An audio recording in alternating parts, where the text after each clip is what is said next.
Look, we'll go on to broad questions overall. I'll just cover off a couple that are in the chat.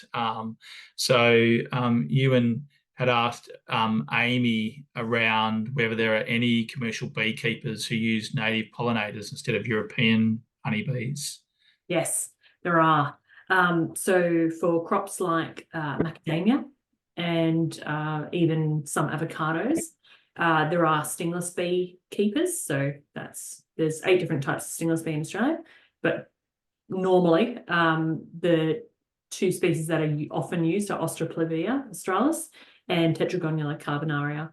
And there are commercial beekeepers in both those areas, and the stingless bee industry is growing in terms of the awareness of stingless bees in crop pollination and their need within those systems. And we've certainly got some trials at the moment that are looking at floral resources and adding them into those cropping systems to help facilitate the pollination of the crop, but also the health of those stingless bee hives as well. Yeah. That's great, thanks. And I just have to say that I'm after now knowing that blowflies pollinate mangoes, I'm questioning some of my life choices. So thank you for that. It's probably changed my own mind. Yolanda, I'm going to mention Yolanda later, but I might just do it now. Yolanda from NRM South was actually the instigator of this topic today. So Yolanda, thank you very much for that, and really appreciate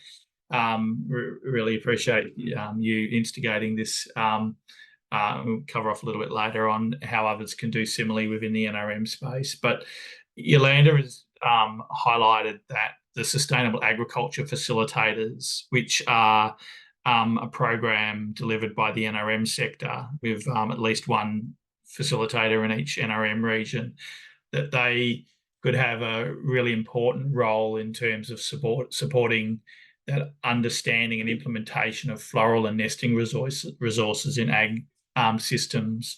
So it's really a question for Bianca and for Amy about, what are the resources that are out there already? What do we need more of? How do we access that? And how do we bring your sphere of work closer to what we're doing? So Amy and Bianca, if you could respond to that, that'd be great. Yeah. I'll jump in just quickly. There are some resources out there that you guys could be equipped with to then roll out, but I think you're exactly right, Yolanda. It's about awareness. The Wing Bee Association have created these fantastic planting guides for different cropping regions, which are basically they have the lens of the fact that they want native plants that are genetically provenant to that region. So that would be fantastic for supporting native pollinators, but it's also about supporting managed honeybees within those systems as well in terms of their health and their floral resource needs. So potentially, providing people with access to those resources, plus just raising awareness of what types of pollinators that they have on their farms and how they can support them. I think that would be fantastic. Yeah. Okay, I also wanted to just add, wherever there is a good landscape in a farming enterprise that is a sustainable practice, all pollinators is a benefit to not only the crop and that producer, but also to the biodiversity in our ecosystems. I think at heart, all beekeepers that look to beekeeping for any reason is predominantly because they are environmentalists at heart, and that biodiversity underpins healthy honeybee colonies and healthy ecosystems. So I think wherever there is an opportunity to share the needs of both the commercial and recreational honeybee sector with the growing number of native pollination opportunities within the landscapes of food production, I think it's absolutely critical that there is some play between the two types of groups and all the parties that actually all benefit. And I think it underpins our pollination security. But I also, there's lots of resources at Hort Innovations who are really keen contributors from different research and development programs in terms of best practice on farm for different purposes. So some of those might be with the way that they invest research and development into other native pollinators, and also into the link between those really more grounded research for existing honeybee pollination dependent industries as well. So they really are a good key position to be able to give you a lot of resource there.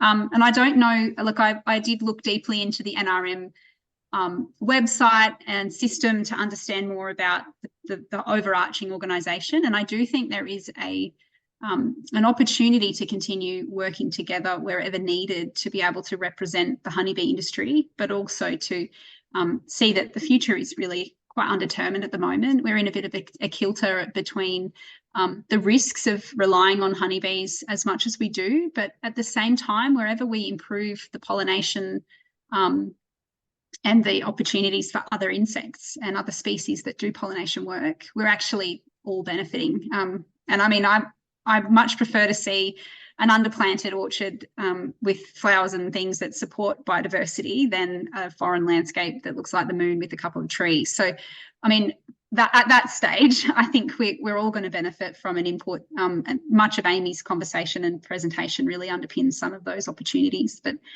look, you can reach out to ARBIC anytime. We've got a resource subcommittee that focuses on floral access, predominantly on state and native forests, but there are also opportunities for other projects that are already going on around underplanting within crops to be able to support the honeybee industry as well as growers in terms of ag and horticulture. Excellent. Thanks, Bianca. And you raise a really important point around the role of the NRM sector, but how it all sort of holistically integrates. We know that farmers find it much easier to be doing additional management of the natural resources when they're financially viable, when their back's not against the wall. So, you know, financially viable farmers are really important about holistic natural resource management, well beyond obviously managing pollinators and others, but that's obviously a key part of it too. So we certainly like to see that, and so anything that works in that favour, I think, is something that we're interested with as well. So we'll certainly provide the avenue to keep bringing us all together to share that information. We are running down really closely to the end of the hour, wherever you may be. So I did just want to cover off on the last couple of things. Anyone wants to pop in any other questions, I'm happy to entertain one right at the end, but I might just cover off on a few closing items in the meantime. As I mentioned earlier, the topic idea for today came from NRM Regions Australia's Biosecurity Community of Practice in discussions in there. So thank you very much again to Yolanda for suggesting that. For the NRMers that are online, we're really keen to hear about other topics and other areas you'd like webinars on, and our commitment to you is to gather really great presenters like we've had today to educate you and bring you up to speed on things that they're doing. So the Biosecurity Community of Practice is one of the components of NRM Regions Australia's National Biosecurity Hub, and that's been made available with some funding support from DAF's Chief Environmental Biosecurity Office. So we're really grateful for DAF's support with that. Thank you very much. We are planning to have a number of these webinars through the course of the year.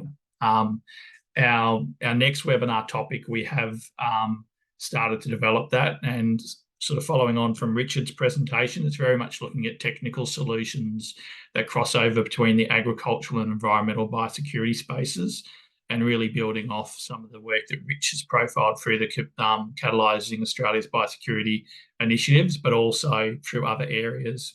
So we're keen to understanding how everyone in the NRM space is increasingly being asked literally now to do more with less. We're really interested to explore where there are technological solutions that make things work either quicker, better, or more efficiently. So So that will be in mid-September for those that want to join that. And for those non-NRM people that have joined us today, we're very happy for you to come along again. But also, if this has been of value to you, really happy for you to explore that within your networks and liaise with Saj in terms of getting access to the next webinar for that. Our next Biosecurity Community of Practice meeting is in the 13th of August for the NRM people that are online. So please keep that in mind for those people that are on the Biosecurity COP. And lastly, just before we wrap up, I just wanted to mention that we are going to be having a soft launch of our new Biosecurity Knowledge Hub on the NRM Regions Australia website in early June. One of the things that we'll have as a feature in it is a portal to access information from other people's online repositories. And Bianca, I think we talked about pointing to your set of resources as well. So people will be able to go through there and click on a link and go to external resources to find all of those websites and fact sheets and other bits and pieces that they might want to, they might need to access, nested under either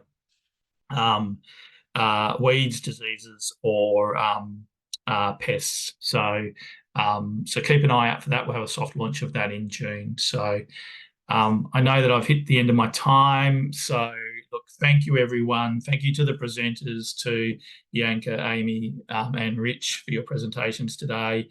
Saj and Trish, thank you for your support. And lastly, for all of the attendees, thank you very much for making your time available for our first webinar. We look forward to seeing you again at the next one. So thank you very much and have a great day.